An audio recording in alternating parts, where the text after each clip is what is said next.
नमस्कार.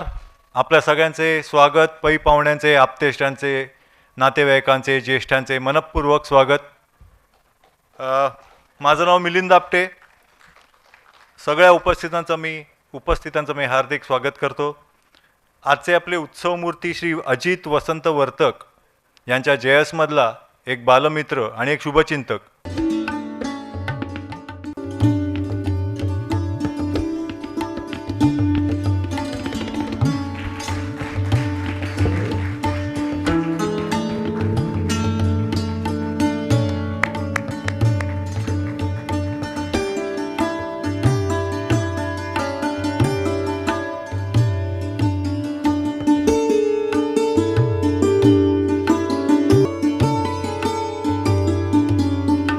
या कुन्देन्दृतुषारहारधवला या शुभ्रवस्त्रामृता या वीणावरदण्डमण्डितकरा या श्वेतपद्मासना.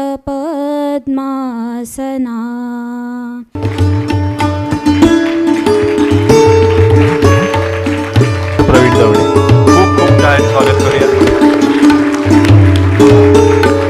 अजितचा मामा अशोक महाजन त्यांच्यातर्फे आहे. बाबा आज येऊ शकत नाहीत, त्यांना बरं नाही आहे म्हणून, तर त्यांच्या वतीने आम्ही हे त्याला देतोय.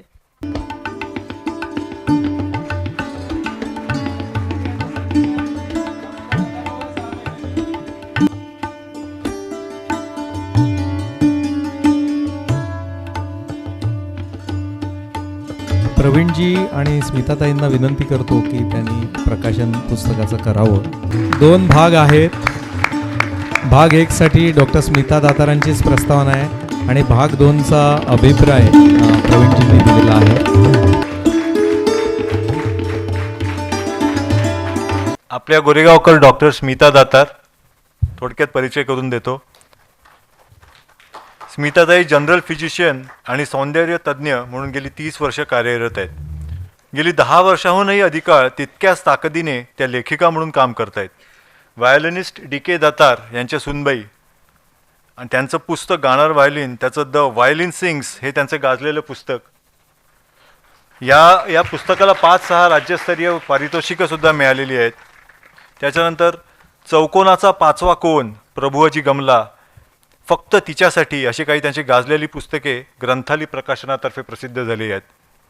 अयोध्येची उर्मिला या त्यांच्या कादंबरीला राज्यातील विविध शहरांमधून एकूण 13 पारितोषिके मिळालीत. एवढ्या त्यांच्या व्यस्त जीवनात मुंबई ते मुंबई या पहिल्या भागाला त्यांची खूप समर्पक प्रस्तावना लाभली आहे. मी त्यांना विनंती करतो त्यांनी आपलं थोडक्यात मनोगत व्यक्त करा. तर मला असं वाटतं की लेखकाकडे एक वेगळा टिपकागद असतो. त्याच्या हृदयात, मेंदूत, मनात एक वेगळा टिपकागद असल्याने तो त्याच्या ह्या सगळे जे अनुभव असतात ना ते तो शोषतो आणि मग तो त्याच्या शैलीत त्याच्या अनुभवांचं त्याला लेणं लिहून मग ते पुन्हा तो कागदावर लिहितो आणि तेव्हा ते प्रवासवर्णन सुंदर होतं. मला असं वाटतं आज त्या प्रवासवर्णनांमध्ये आज एक अजून भर पडते अजित वर्तकांच्या प्रवासवर्णनाची. तर आपण टाळ्या वाजवून तर त्यांना शुभेच्छा देऊच या. त्यांनी त्या प्रवासांमधले अनुभव वाटलेत आणि तसाच आनंदही वाटला आहे त्यांनी. भाग 1 मध्ये मला असं वाटलं की एक असा तरुण धडपडणारा मध्यमवर्गीय तरुण आपल्याला दिसतो की जो असा खूप सुरुवात त्याने केली आहे जगाचा अनुभव घ्यायला, असा तो भेटत जातो आपल्याला. आणि भाग 2 मध्ये काहीतरी त्याने मिळवलं आहे आणि अजून उत्कर्ष साधायचा आहे आणि म्हणून आता तो परदेशात आला आहे. पण तो कुटुंबवत्सल आहे, तो एक चांगला पिता आहे. कारण मला असं 2-3 त्यांची वाक्य आठवतात की मी परदेशातच राहत होतो पण मी असं काहीतरी शोधत होतो की ज्या माझ्या मुलांना मी वेगळे अनुभव देऊ शकेन.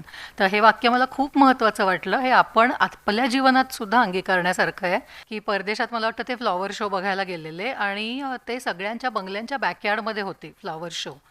तर मला असं वाटलं त्याच्यातनंच ह्यांना ती टेरेस गार्डनचं ते आत्ता घेतलं होतं ना तुम्ही, ती कॉम्पिटिशन आणि ती फेरी सगळी, ते सगळं सुचलं असणार असं. म्हणजे मला ते मी हे होत होतं, मला ते सेतू जोडले जात होते कुठेतरी. तर एक फक्त मला एक वर्णन एका शेरात त्यांचं करावंसं वाटतं. म्हणजे अहमद फराजांचा शेर आहे.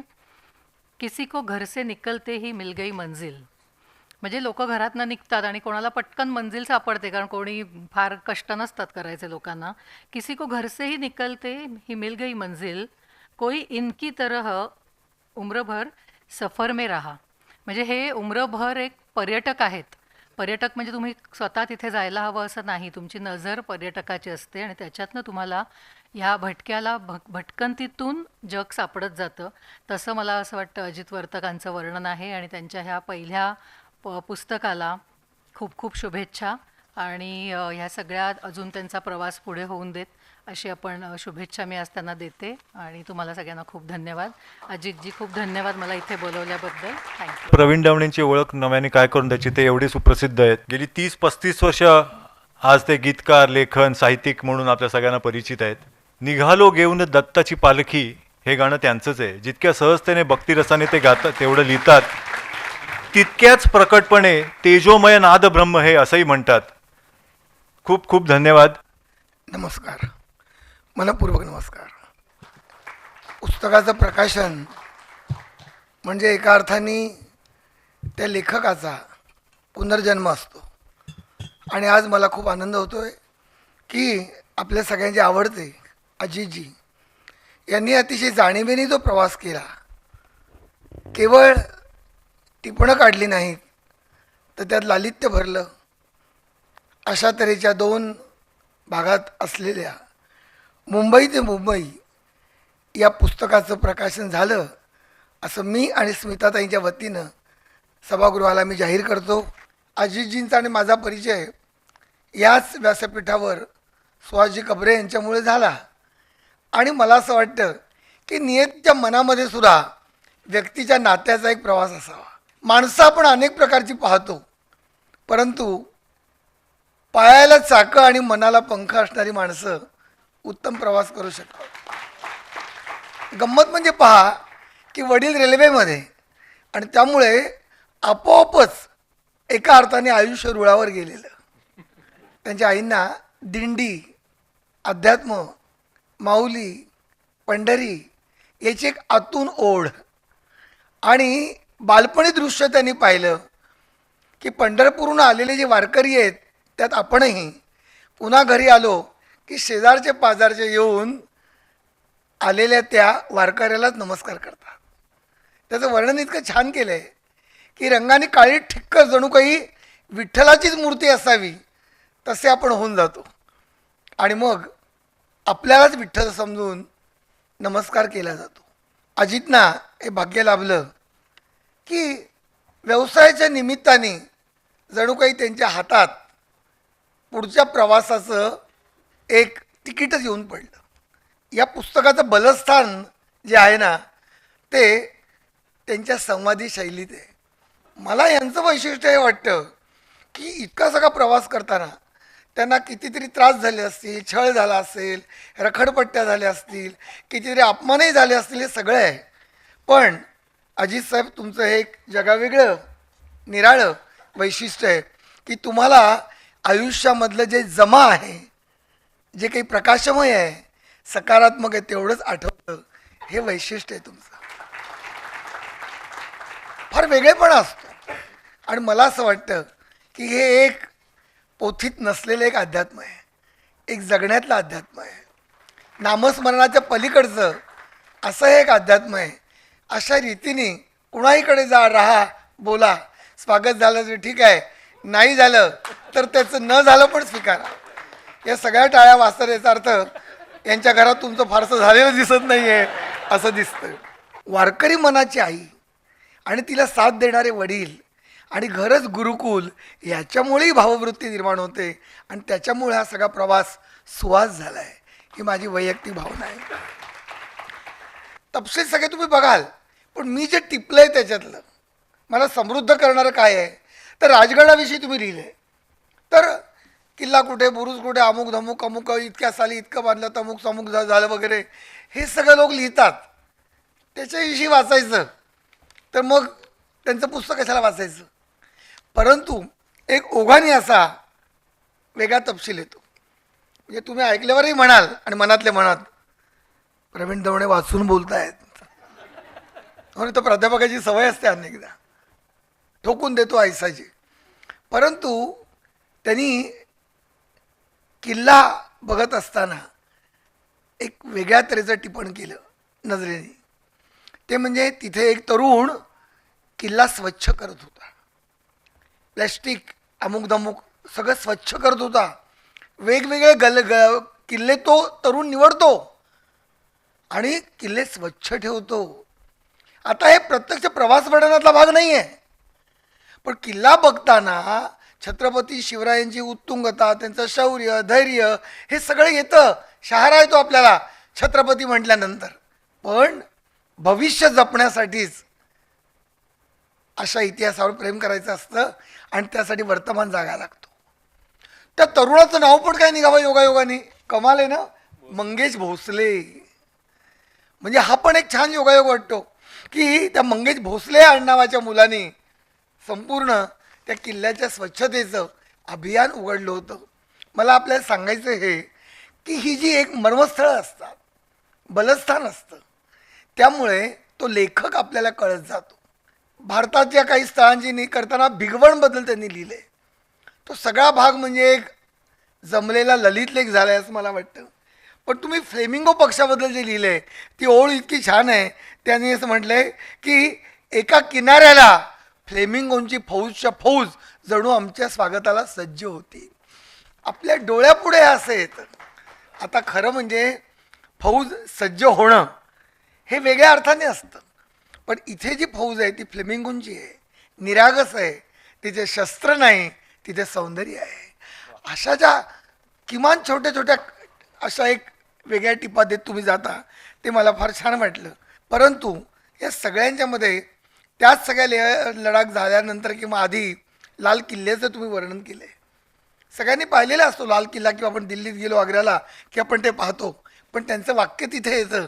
हे प्रवास वर्णनातलं नसतं, पण ते प्रवास वर्णनाला आशयघनता देतं, खोली देतं. आणि पटकन ते म्हणतात की छत्रपतींचा अश्वारूढ पुतळा पाहून देशभक्ताचं कुठलाही ऊर भरून येईल. आणि मी इतक्यांदा तो लाल किल्ला पाहिला आहे, पण दरवेळेला माझं ते ऊर भरून आलं. मला असं वाटतं की इथे जी मराठी माती दिसते, इथे जे संस्कार दिसतात, त्या संस्काराला आपण दाद दिली पाहिजे. मला असं वाटतं की म्हणून हा केवळ स्थळांचा प्रवास होत नाही, हा संस्कारांचाही प्रवास होतो. म्हणून हे पुस्तक मला खूप महत्त्वाचं असं वाटतं. मित्रो, पहिल्या भागातल्या शेवटच्या अगदी भागाकडे मी येईन. बरंच मोठं आहे, थोडंसं दुसऱ्या भागाविषयी बोलून आणि मी थांबेन. पण चटकन त्यांनी महाकुंभ अगदी अलीकडे जो झाला उल्लेख केला, म्हणजे मला आश्चर्य वाटलं. मी पुन्हा एकदा प्रकाशन वर्ष पाहिलं नाही पाहिलं, अलीकडचं त्यांनी लिहिलं आहे. पुन्हा महाकुंभ म्हटल्यावर मला असं वाटलं माझ्यातल्या लेखकाला, तिथले साधू, तिथले वेगवेगळे आखाडे, तिथल्या श्रद्धा, त्याच्या श्रद्धा किंवा अंधश्रद्धा या काही गोष्टीविषयी ते विपुलतेने लिहितील असं मला आपलं वाटलं होतं. परंतु अजितजी त्याला एक सर्जनशील धक्का देतात. हे आपल्याला जे अपेक्षित आहे ते न देता पटकन त्यांच्या असं लक्षात येतं की त्या गर्दीत माणूस कसा जोडला जातो. अजित साहेब, तुम्ही लिहिलं की तिथे ओळख असो नसो कुणाची, पण जय गंगे म्हटलं की सगळे जय गंगे म्हणतात, जय श्रीराम म्हटलं की आपोआप सगळे म्हणतात. आणि मग त्यांचं वाक्य असं आहे की हा एक सांस्कृतिक धागाच भारतभूमीला एकसंघ ठेवण्यास उपयोगी पडणार आहे. बघा तुम्ही, माझ्या मनोगताचा एक भाग तुम्ही टिपला असेल नक्कीच की ही मधली जी काही अशी वाक्य जोडणारी येतात की ज्याच्यामध्ये अजित वर्तक नावाचं एक जे मन आहे ते आपल्याला कळतं. त्यामुळे मला वाटतं की त्यात वाचनीयता पण येते आणि त्याच्यामध्ये एक प्रकारची आशयघनता सुद्धा येते. पण या सगळ्यामध्ये मला आवडलं की हिंदू स्वयंसेवक संघाची त्यांना तिथे शाखा कशी कळली, त्याचं नाव कसं वेगळं आहे. आणि मला अगदी वेगळं वाटलं की परदेशामध्ये अशा संघ शाखा चालतात आणि तिथे विश्वधर्म की जय अशा तऱ्हेची घोषणा दिली जाते. पुन्हा सांगतो मी, प्रवास वर्णन म्हटल्यावर हे जरा वेगळं वाटेल, पण अशा तऱ्हेचे तपशीलच त्या पुस्तकाची उंची वाढवतात किंवा जाडी नाही. काय घडलं त्याच्यामुळे, तो धागा असल्यामुळे. फार सुरेख वाक्य तुम्ही लिहिले. तुम्ही इतकं मध्ये मध्ये छान लिहिलं की तुम्ही पण काय विसरला असेल मी काय काय छान लिहिलं ते. तुम्ही असं लिहिलंय की तो जो एक धागा असतो भारतीयत्वाचा, त्याच्यामुळे एका शहांच्या घरी मी जेवलो आणि दुसऱ्यांच्या घरी मी निवासाला गेलो, एका धाग्यामुळे संघाच्या. दोघेही शहा. एकीकडे मी जेवलो आणि दुसरीकडे मी राहायला गेलो. आणि अगत्य जे आहे ते केवळ जे शाखेत गेले तरी स्वयंसेवक आहेत त्यांनाच ते आतिथ्य आणि अकृत्रिमता कळू शकेल. आज आदरणीय नीलाताईंची पुण्यतिथी आहे. नीलाताईंचा ती विनोद बुद्धी आणि विमानात बसल्यानंतर आपण सगळेजण त्या विमानात बसल्याच्या आनंदात असतो पहिल्यांदा, परंतु त्यांनी जे वर्णन केलं एका वाक्यात काय करावं तर तुम्ही दाद द्याल.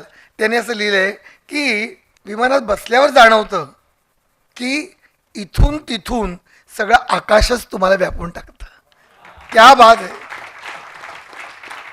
गंमत म्हणजे त्यांच्यातली आई आणि गृहिणी त्या 2-3 लेखात पण मला जाणवली. सेव्ह मोअर नावाचं एक दुकान, त्या दुकानात त्या गेल्या. नीलाताईने वाक्य लिहिले. माझी मात्र नजर कुठे गेली तर एका ठिकाणी केळफूल आणि फणसाच्या आठ्या मला तिथे दिसल्या. मला तुम्ही सांगा, ही आई आहे, ही गृहिणी आहे. बघा तुम्ही, परदेशातल्या दुकानात गेल्यानंतर आपले पदार्थ जाणावेत, त्या फणसाच्या आठ्या आणि ते केळफूल, त्याची भाजी, हे सगळं जे बालपणी त्याने अनुभवलं आहे, पटकन त्यानं ते टिपावंसं वाटतं आणि ते लिहिलं आहे. मला सगळ्यात काय आवडलं माहिती आहे त्यांच्या लेखातलं, की राजवाड्याचं वर्णन त्यांनी केलेलं आहे. राजवाडा लंडनला. कोणाला उत्सुकता वाटते की राजवाडा कसा आहे, आतमध्ये जायला मिळालं नाही, पण त्यांनी इतकं निरागस वर्णन केलं आहे माहिती आहे. ते काय म्हणाले माहिती आहे का, त्यांनी असं लिहिलं आहे, राजवाडा बाहेरून तरी मला ऐश्वर्य संपन्न वगैरे नाही वाटलं म्हणे. मित्र, अशा प्रकारे हातात हात गुंफून मायलेक जावेत त्या पद्धतीने त्यांचं लेखनसुद्धा तितक्याच स्नेहाने आणि जिव्हाळ्याने हातात हात गुंफून गेलेलं आहे. मला सांगायचं आहे की या दोन्ही भागांच्यामध्ये भारतातली ज्याप्रमाणे स्थळवर्णनं येतात, परदेशात जिथे जिथे गेले त्या कुटुंबियांच्यामध्ये असलेले नातेसंबंध येतात, ताणेबाणे येतात, त्यांच्याबद्दलची कृतज्ञता येते. मगाशी आपण तास दीड तास पाहिलं की या ठिकाणी पडद्यावर तिथली मंडळी त्यांच्याविषयी बोलत होती. इथे 7 समुद्रापार मंडळी अजित साहेबांबद्दल इतकं प्रेमाने बोलतात, इतकं भरभरून त्यांच्या छंदाबद्दल, त्यांच्या दुसऱ्याला प्रेम देण्याच्या वृत्तीमुळे ते खरंच लोकप्रिय आहेत. त्यामुळे मला वाटतं की आज हा एक सुमंगल असा सोहळा आहे. श्रावण महिना अगदी उंबरठ्यावर आहे आणि मला वाटतं आजच्या निमित्ताने तो श्रावण महिनासुद्धा काही दिवस अलीकडेच सरकला आहे की काय, अशा तऱ्हेचा एक सुंदर भास आज माझ्यासारख्याला झाला. खूप आनंद झाला. अतिशय उत्तम पद्धतीने ही पुस्तकं प्रकाशित केलेत आणि बुकगंगाने खूप छान प्रकाशित केले. त्यांना माझा निरोप द्या कोणी प्रतिनिधी असेल तर. आणि आशुतोष बर्वे आणि सतीश भावसार, बरोबर ना, यांनी मुखपृष्ठ केले. आणि मला असं वाटतं की याची पुढची आवृत्तीसुद्धा लवकर येईल, मी ऐकायला बघायला येईन. याचं कारण असं की असाच रंगलेला सुंदर माहोल, हे वातावरण, इतकी अनौपचारिकता, हा सुगंध, ही उत्कटता पुन्हा भरलेली मी तिथे बसून मनापासून अनुभवीन. तिथल्या शेकडो टाळ्यांच्यामध्ये पहिली टाळी माझी असेल आणि कदाचित त्या टाळ्यांच्यामध्ये शेवटची माझी असेल, इतकी लगातार मी देईन. तेव्हा टाळ्यांचा अभिनंदनाचा वृक्ष आम्ही तुमच्या दारात लावलेला आहे. तो असाच फुलत राहो, बहरत राहो. धन्यवाद.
Hi, Ajit. Thank you for asking me to do this little clip for your book.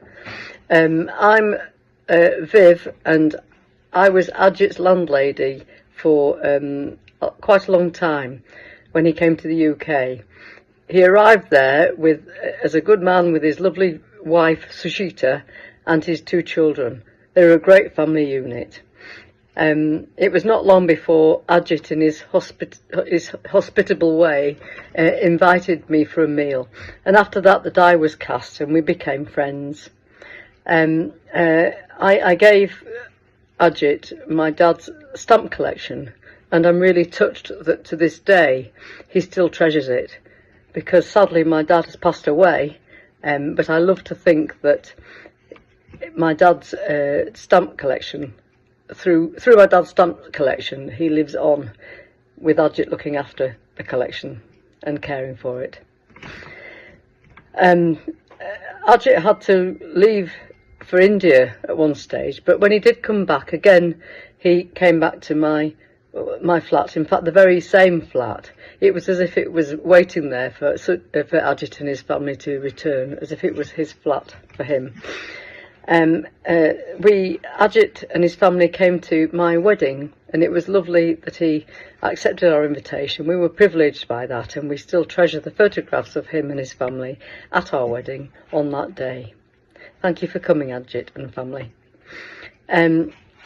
It's now 14 years since Ajit was in the UK. They were perfect tenants, but not only that, they became good friends. And that friendship endures to this day. Thank you for your friendship, Ajit and Sushita, and all the best to you. Thank you. अभिनंदन अजित, आज तुझं पहिलं पुस्तक प्रकाशित होत आहे. तुला फार छान वाटत असेल. तशी आपली मैत्री जवळ 30 वर्ष जुनी, नेल्कोपासूनची.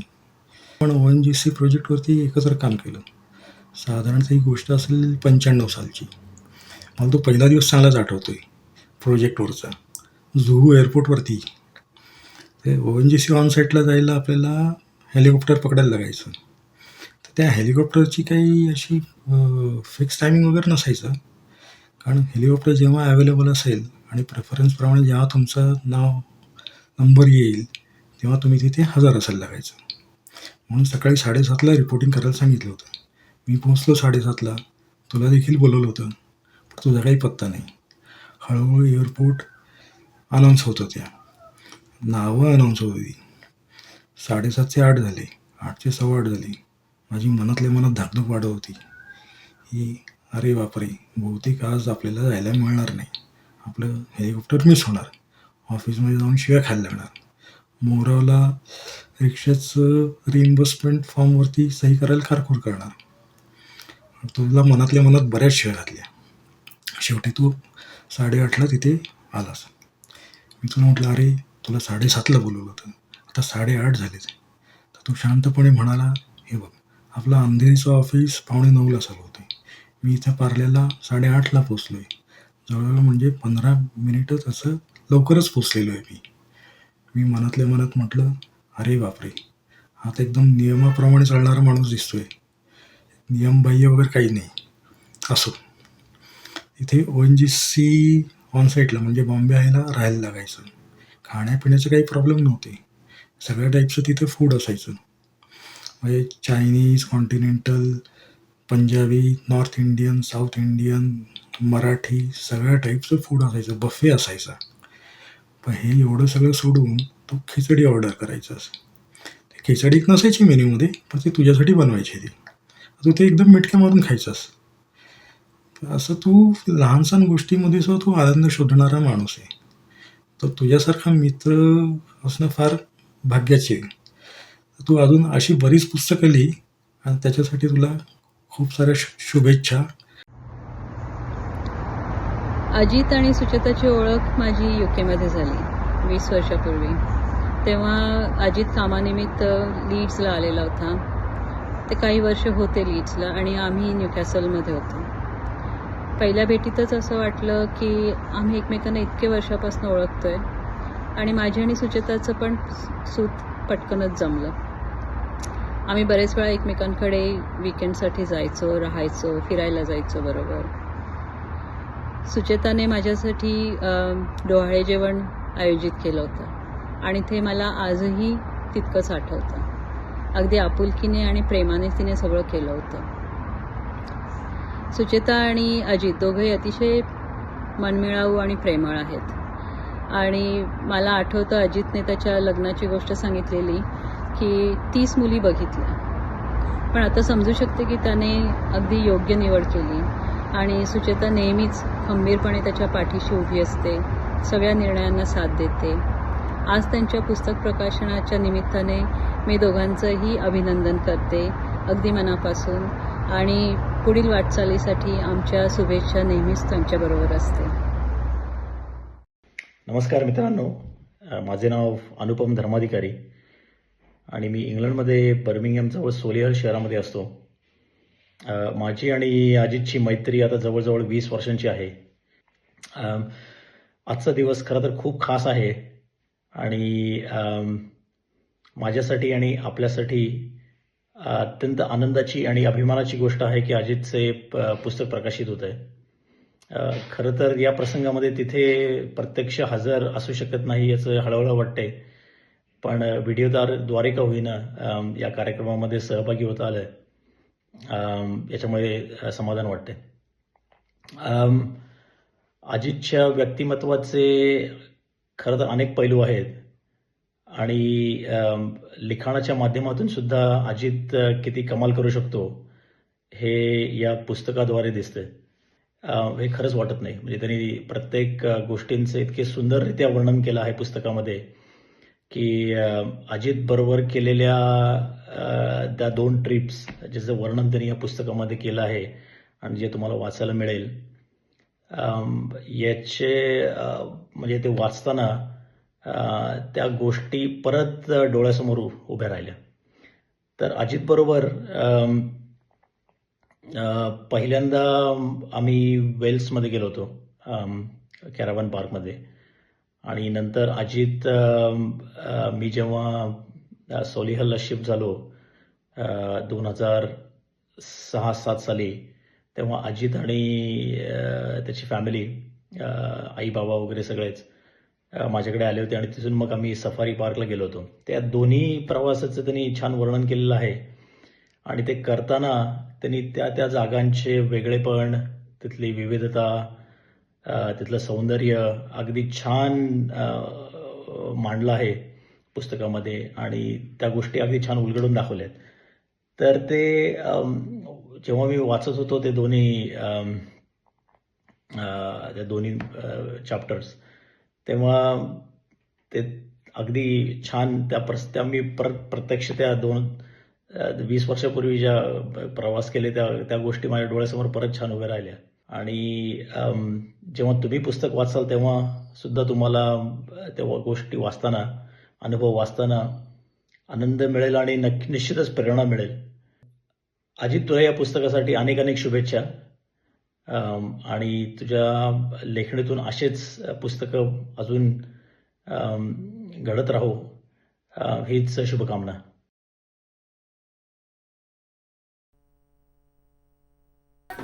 But that couldn't dampen the spirits of these worshippers determined to honour the birthday of Ganesh. Today's colourful procession marked the end of a week of celebration. It's also the first time an idol of the elephant god's been taken into the city centre. This is an opportunity for the people of Leeds to see a different culture and different aspect of a population who live in Leeds. So we have been doing this festival, but this year we decided we'll bring the procession into Leeds city centre. By bringing celebrations into the city centre, organisers hope to encourage different religions to come together. I'm going to the Jewish festival tomorrow. I've been to the West Indian Carnival last week. City of many colours, and all these different colours and people from different backgrounds who were welcomed by this great city of ours. Doesn't matter about the weather, it's a joy to be together, involved with everything. Such a great occasion, and it's Ganapati festival, so it removes all your obstacles in life and gives you peace, success, prosperity. But it didn't end there for Ganesh. As if he wasn't wet enough already, the idol was off to Scarborough to be lowered into the sea, representing his return to the earth. Martin Fisher for Calendar in Leeds. Hello Ajit, तुझं Mumbai to Mumbai पुस्तक वाचलं, खूपच छान, खूप आवडलं. Main म्हणजे कॉलेजपासून IT पर्यंत, शेतातून परदेशापर्यंत आणि मुंबई टू मुंबई हा तुझा प्रवास म्हणजे भन्नाट अनुभवाचा बायोडेटा आहे. कधी संगणक अभियंता, कधी शेतकरी, कधी प्रवासी, तर कधी संघसेवक. भूमिका बदलल्या, पण तुझे सरळ विचार आणि ठाम मत मात्र कधीच बदललं नाही. सरळ बोलणं, अचूक टोलेबाजी आणि निष्ठील बुद्धिमत्ता ही तुझी खासियत. आरोग्य उत्तम राहो, आनंद कायम राहो आणि अजून एक पुस्तक निघो, मुंबई ते मंत्रालय. थँक्यू. नमस्कार.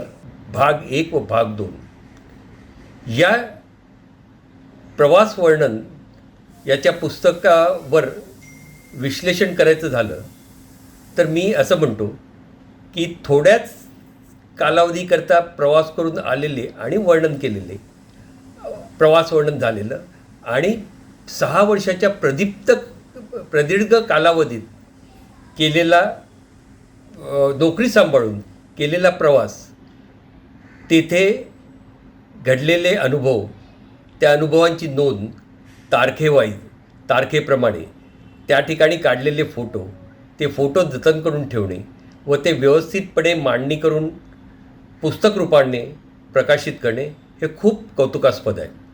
आपल्याला माहिती असणारे पु ल त्यांनी लिहिलेली अपूर्वाई व पूर्वरंग ही प्रवास वर्णने, रमेश मंत्री यांचे सुखाचे दिवस किंवा मीना प्रभू यांची विविध प्रवासावरती पुस्तके, यांच्या यादीत आज अजितने आपले नाव कोरले आहे.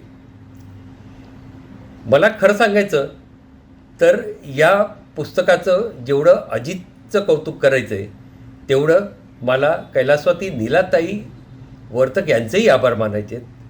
कारण मला भाग 2 यातील बरेचसे प्रवास वर्णन हे त्यांनी स्वतः लिहिले आहे व मला असे वाटते की त्यांनीच अजितला हे पुस्तक लिहिण्याकरता प्रेरित केले असावे. अशीच साहित्यसेवा अजितकडनं सतत घडो, विविध विषयावर लेखन घडो, ही आमची सदिच्छा. धन्यवाद. नमस्कार, मी पराग विनायक खंडेकर, कोथरूड, पुणे. मी श्री अजित वसंत वर्तक यांनी लिहिलेले मुंबई ते मुंबई प्रवास वर्णन भाग 1 वाचले.